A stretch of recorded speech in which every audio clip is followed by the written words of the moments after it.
Hello मेरे प्यारे बच्चों। तो एक बार फिर से स्वागत है आपका अपने YouTube चैनल HD केमिस्ट्री में, जहाँ पर हम सीख रहे थे कॉन्सेंट्रेशन टर्म्स। ठीक है, तो आज हम जो कॉन्सेंट्रेशन टर्म सीखने जा रहे हैं वो बहुत ही इंपॉर्टेंट है और वो पूरी फिजिकल केमिस्ट्री में आपको काम आएगी। ठीक है, जहाँ पर भी सॉल्यूशन की बात होगी वहाँ पर वो कॉन्सेंट्रेशन टर्म आपके काम आएगी। ठीक है, तो जो कॉन्सेंट्रेशन टर्म हम आज डिस्कस करने जा रहे हैं उसका नाम है मोलैरिटी। मोलैरिटी, ठीक है। अब मोलैरिटी क्या होता है पहले इसको समझ लेते हैं, है ना। मोलैरिटी जो टर्म है उसको हम कैपिटल एम से भी रिप्रेजेंट करते हैं, कैपिटल एम। ठीक है, तो molarity is basically it tells about the how much number of moles of solute are dissolved in per litre solution, है ना। It tells about how much moles of solute are dissolved in 1 litre solution. ठीक है, तो molarity is expressed by number of moles of solute dissolved in 1 liter solution, dissolved in 1 liter solution। पर litre solution में कितने moles present हैं solute के, ये हमें मोलैरिटी बताती है। जैसे कि फॉर एग्जांपल आप एक एग्जांपल लीजिए, जैसे कि आपने 10 लीटर सॉल्यूशन बनाया, उस 10 लीटर सॉल्यूशन में 20 मोल्स हैं सॉल्यूट के। 10 लीटर सॉल्यूशन है और 20 मोल्स हैं सॉल्यूट के, तो 10 लीटर में 20 मोल्स हैं सॉल्यूट के, तो पर लीटर कितने मोल होंगे? पर लीटर 2 मोल होंगे, तो मोलैरिटी क्या हो जाएगी? 2 मोलर। ठीक है, तो उसी तरह से अगर हम इसका फॉर्मूला बनाएं तो मोलैरिटी का फॉर्मूला जो आएगा वो आएगा molarity is equal to number of moles of solute divide by volume of solution, volume of solution in litre, volume of solution in litre. ठीक है, तो हमें वॉल्यूम किस में रखना है? लीटर में रखना है। तो number of solute, number of moles of solute upon volume of solution in litre, ये हो जाएगा मोलैरिटी आपका। ठीक है, तो इस तरह से हम मोलैरिटी निकाल सकते हैं। ठीक, अगर आपको मोलैरिटी पता है, वॉल्यूम पता है, नंबर ऑफ मोल्स निकाल लें, तो नंबर ऑफ मोल्स कैसे निकालेंगे? Number of moles of solute will be equal to molarity into volume, और वॉल्यूम किस में रखना है? लीटर में। तो नंबर ऑफ मोल्स निकालने सॉल्यूट के, तो आपको मोलैरिटी इनटू वॉल्यूम करना पड़ेगा, और वॉल्यूम किस में रखना पड़ेगा? लीटर में रखना पड़ेगा। मान लीजिए आपको नंबर ऑफ मिलीमोल्स निकालने, नंबर ऑफ मिलीमोल्स, तो number of millimoles of solute क्या होंगे? तो number of millimoles of solute होंगे मोलैरिटी इनटू वॉल्यूम, आप ml में रख देंगे जब, तो मिलीमोल्स आएंगे। ठीक है, वॉल्यूम जब हम ml में रख देंगे तो यहां पर क्या आएगा? सामने मिलीमोल्स आएगा। ठीक है, एक मोल में 1000 मिलीमोल्स होते हैं। ठीक, तो अगर आपको मोल्स निकालने हैं तो molarity into volume in litre, और मिलीमोल्स निकालने हैं तो molarity into volume into in ml। ठीक है, ये हो गया अपना मोलैरिटी। अच्छा, एक खास बात यह है कि आप एक नोट लिख लीजिएगा कि molarity is temperature dependent, temperature dependent होती है। ठीक है, मोलैरिटी क्या होती है? टेम्परेचर डिपेंडेंट होती है। तो मोलैरिटी इज टेम्परेचर डिपेंडेंट। ठीक, मोलैरिटी टेम्परेचर पे डिपेंड करती है। तो ये हो गया हमारा मोलैरिटी। ठीक, तो मोलैरिटी हमने समझ लिया कि number of moles of solute dissolved in per litre of solution जो होता है वो मोलैरिटी होता है। अब आगे बढ़ते हैं, नेक्स्ट हम टॉपिक पे बढ़ते हैं। तो आपके पास क्वेश्चन कैसे आएगा वो देखते हैं। क्वेश्चन किस तरह से आएगा वो समझते हैं। जैसे कि for example 40 gram NaOH is dissolved in water to make 500 ml solution. Find molarity of solution. Find molarity of solution. Solution की molarity find करना है। तो देखो कितना मास सॉल्यूट है? सॉल्यूट क्या है इसमें? सॉल्यूट है NaOH, और सॉल्वेंट क्या है? सॉल्वेंट वाटर है। और NaOH को जब डिसॉल्व कर देंगे वाटर में तो क्या बन जाएगा? सॉल्यूशन बन जाएगा। ठीक है, तो हमें क्या गिवन है? हमें गिवन है mass of solute. Mass of solute कितना गिवन है? 40 ग्राम। तो यहां से हम क्या निकाल लेंगे? मोल्स ऑफ सॉल्यूट यहां से हम निकाल लेंगे। कितने आएंगे? 40 divide by molar mass NaOH का कितना होता है? तो NaOH का मोलर मास हो जाएगा 23 प्लस 16 39 प्लस 1 40, तो ये हो जाएगा 40 डिवाइड करेंगे 1 मोल आ जाएगा। ठीक है, अब वॉल्यूम ऑफ सॉल्यूशन कितना है? वॉल्यूम ऑफ सॉल्यूशन है 500 ml। वॉल्यूम ऑफ सॉल्यूशन है 500 ml। तो मोलैरिटी कैसे निकालेंगे? तो मोलैरिटी हम निकालेंगे 1 डिवाइड बाय वॉल्यूम हम लीटर में रखेंगे, तो लीटर में कितना हो जाएगा 0.5 लीटर हो जाएगा, 1000 से डिवाइड कर देंगे ना लीटर में कन्वर्ट करने के लिए, तो ये हो जाएगा 0.5, तो ये आ जाएगा 1/0.5 यानी कि 2 मोलर सॉल्यूशन। तो इसको हम लिखेंगे मोलर, या हम इसकी यूनिट ऐसे भी लिख सकते हैं, ऊपर मोल्स है नीचे वॉल्यूम है, तो इसकी यूनिट हो सकती है मोल पर लीटर। मोल पर लीटर भी लिख सकते हैं, या सिंपली इस तरह से भी लिख सकते हैं मोल लीटर इनवर्स।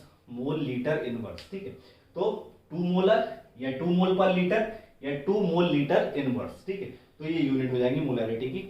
सिंपल सी बात है। ठीक, इस तरह के क्वेश्चंस मिलते हैं। ठीक, आगे बढ़ते हैं। मोलैरिटी में एक कंसेप्ट होता है डाइल्यूशन का। ठीक है, तो डाइल्यूशन का एक कंसेप्ट होता है मोलैरिटी में, उसको हम समझ लेते हैं डाइल्यूशन। ठीक है, डाइल्यूशन कैसे करेंगे तो वो समझ लेते हैं। ठीक, तो डाइल्यूशन जैसे मान लीजिए आपके पास एक सॉल्यूशन है जिसकी मोलैरिटी है m1 और वॉल्यूम है v1, है ना। एक सॉल्यूशन दिया है, यहाँ पर एक सॉल्यूशन दिया है जिसकी मोलैरिटी है m1 और वॉल्यूम है v1। अब इसको मैंने डाइल्यूट किया। डाइल्यूट करने का मतलब क्या होता है, पहले उसको समझ लो। डाइल्यूट करने का मतलब होता है कि सॉल्वेंट का अमाउंट बढ़ाना।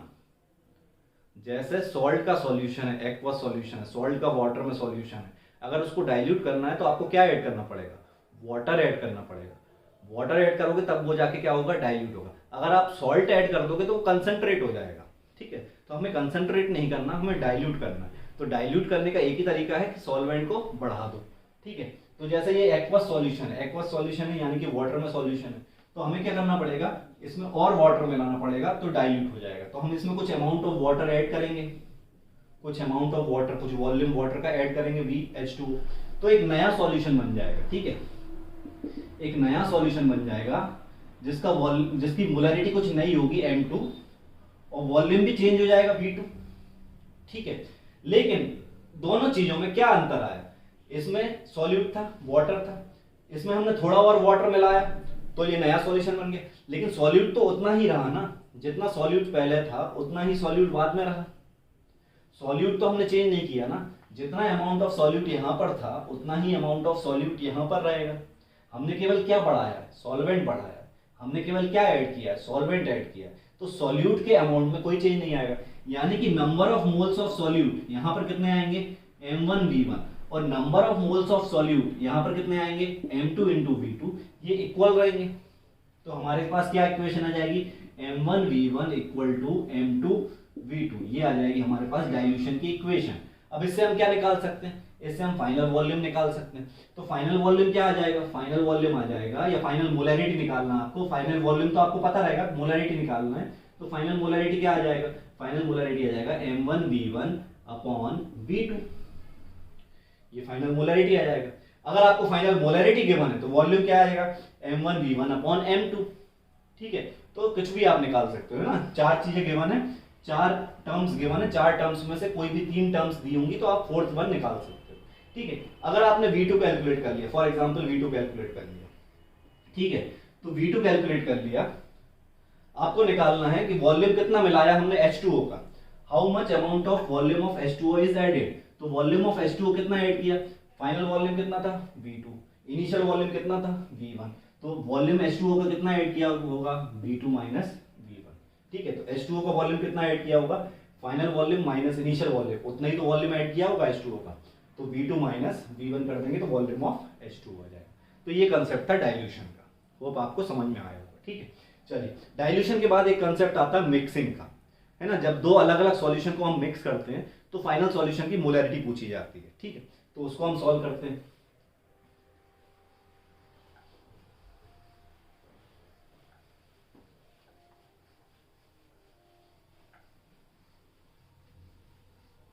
चलिए इसको देख लेते हैं।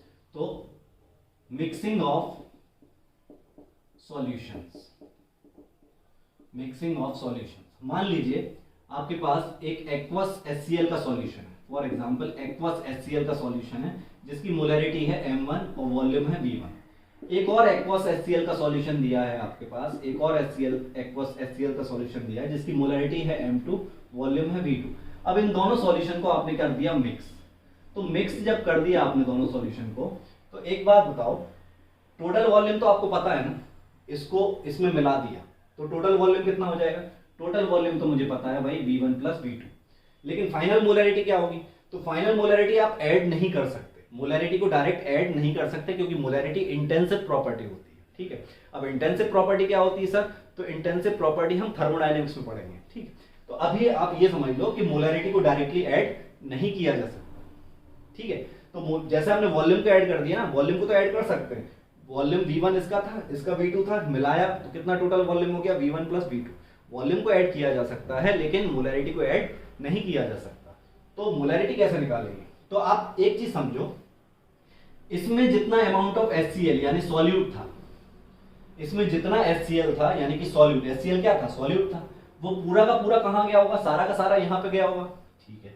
इसमें जितना HCl था वो भी कहां गया होगा? सारा इसमें गया होगा। तो दोनों से जितना अमाउंट ऑफ HCl था वो फाइनल सॉल्यूशन में पहुंच गया होगा सारा। दोनों में जितना अमाउंट ऑफ HCl था वो पूरा का पूरा किसमें पहुंच गया होगा? फाइनल सॉल्यूशन में पहुंच गया होगा। तो हम यहां से अमाउंट ऑफ HCl निकाल लेते हैं, तो यहां से मोल्स ऑफ HCl कितने आएंगे? Molarity into volume. यहां से मोल्स ऑफ HCl कितने आएंगे? Molarity into volume. तो फाइनल मोल्स ऑफ HCl कितने हो जाएंगे? टोटल मोल्स ऑफ HCl कितने हो जाएंगे? M1V1 plus M2V2। तो ये टोटल मोल्स इसमें पहुंच गए होंगे। टोटल मोल्स कितने हो गए यहाँ पर? M1V1 प्लस M2V2, ये टोटल मोल्स हो गए। टोटल वॉल्यूम क्या है? टोटल वॉल्यूम हमें गिवन है V1 plus V2। Total volume क्या है? V1 plus V2।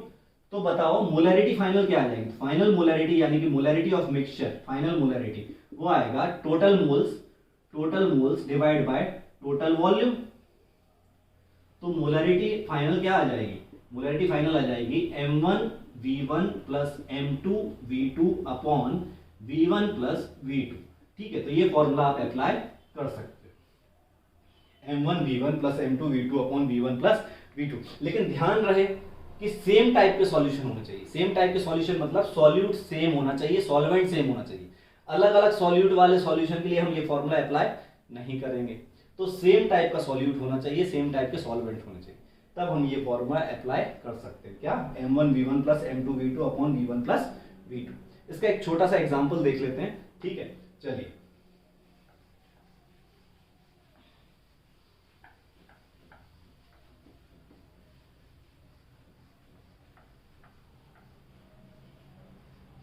मैंने आपको बोला कि मेरे पास एक सॉल्यूशन है 0.1 मोलर और 50 ml HCl का।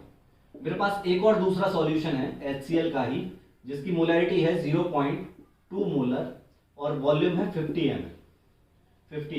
दोनों को मिलाया तो फाइनल मोलरिटी क्या आएगी? दोनों को मिलाया तो HCl का ही सॉल्यूशन बनेगा। फाइनल मोलरिटी पूछिए, तो मैं क्या करूंगा? फाइनल मोलरिटी के लिए M1V1 plus M2V2 upon V1 plus V2 कर दूंगा। तो M1 कितना है?